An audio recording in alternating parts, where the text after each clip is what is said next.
50 quotes from Reid Hoffman. The person passionate about what he or she is doing will outwork and outlast the guy motivated solely focused on making money. When you're doing work you care about, you are able to work harder and better. Great opportunities almost never fit your schedule. The same instincts that make us good students can make us lousy entrepreneurs. Some people mistake grit for sheer persistence, charging up the same hill again and again. But that's not quite what I mean by the word grit. You want to minimize friction and find the most effective, most efficient way forward. You might actually have more grit if you treat your energy as a precious commodity. Hard work isn't enough, and more work is never the real answer. The sort of grit you need to scale a business is less reliant on brute force. It's actually 1 part determination, 1 part ingenuity, and 1 part laziness. One of the challenges in networking is everybody thinks it's making cold calls to strangers. Actually, it's the people who already have strong trust relationships with you, who know you're dedicated, smart, a team player, who can help you. Opportunities do not float like clouds in the sky. They're attached to people. If you're looking for an opportunity, you're really looking for a person. It's better to be the best connected than the most connected. Get busy livin' or get busy dyin'. If you're not growing, you're contracting. If you're not moving forward, you're moving backward. Ironically, in a changing world, playing it safe is one of the riskiest things you can do. Success is no longer a simple ascension of steps. You need to climb sideways and sometimes down, and sometimes you need to swing from the jungle gym and establish your own turf somewhere else on the playground. Unfortunately, for far too many, focused learning ends at college graduation. They read about stocks and bonds instead of reading books that improve their mind. Seeing what someone's reading is like seeing the first derivative of their thinking. Everything in life has some risk, and what you have to actually learn to do is how to navigate it. People who take risk intelligently can usually actually make a lot more progress than people who don't.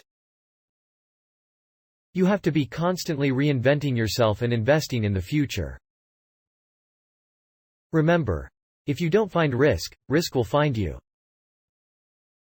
If you're not growing, you're contracting. You remake yourself as you grow and as the world changes. Your identity doesn't get found. It emerges. Managing risk is a key variable. Frankly, all aspects of life. Business is just one of them, and one of the things that most people do in terms of managing risk, that's actually bad thinking, is they think they can manage risk to zero. Everything has some risk to it. You drive your car down the street, a drunk driver may hit you. So what you're doing is you're actually trying to get to an acceptable level of risk. It's nice to be happy. But the meaning of life is meaning. What's the impact you're having on the world? Suffering to accomplish that is a perfectly fine thing. Theodore Roosevelt's famous dictum, far and away the best prize that life has to offer is the chance to work hard at work worth doing. Change is the only constant. Each year, I ask, now that I have this knowledge, these resources, what can I do? Finished ought to be an F word for all of us. We are all works in progress. Each day presents an opportunity to learn more, do more, be more, grow more in our lives and careers. Reid Hoffman, one of my favorite Reid Hoffman quotes on success. An entrepreneur is someone who jumps off a cliff, and builds a plane on his way down. If you are not embarrassed by the first version of your product, you've launched too late. No matter how brilliant your mind or strategy, if you're playing a solo game, you'll always lose out to a team. If you don't start out aiming for the big game, you almost never can get there. Reid Hoffman. This is one of the best Reid Hoffman quotes for entrepreneurs. Often it's when you come in contact with challenges other people find hard but you find easy that you know you're in possession of a valuable soft asset. Every internet entrepreneur should answer these questions. How do we get to 1 million users? Then how do we get to 10 million users?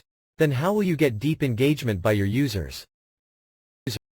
A business that isn't investing in tomorrow's opportunities and technologies, well, that's a company already in the process of dying. Most often I am only interested in an idea if it's going to get hundreds of millions of users. That's the scale that I am always trying to play to. Silicon Valley is a mindset, not a location. In the venture capital industry, just picking winners is a losing strategy. The goal is to pick blockbusters, companies that can scale from a team of founders in a garage to a multi-billion-dollar IPO in less than a decade. Society flourishes when people think entrepreneurially. Pay attention to your culture and your hires from the very beginning. Ultimately, the alignment of interests, values, and aspirations increases the odds of a long-term strong alliance between a company and its talent. How you manage your own personal career is the exact way you manage a small business. Your brand matters. There are opportunities that you get during crises times. Crises times are a great time to start a business. We don't celebrate failure in Silicon Valley. We celebrate learning. A business without loyalty is a business without long-term thinking. A business without long-term thinking is a business that's unable to invest in the future. A leader's job is not to put greatness into people, but rather to recognize that it already exists, and to create the environment where that greatness can emerge and grow. Start a personal blog and begin developing a public reputation and public portfolio of work that's not tied to your employer. Establish an identity independent of your employer, city, and industry.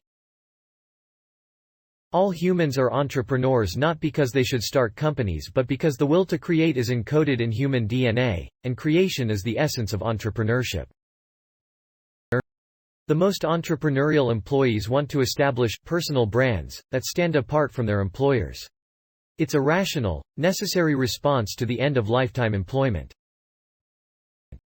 Involve yourself in organizations that try to systemically improve society at a massive scale.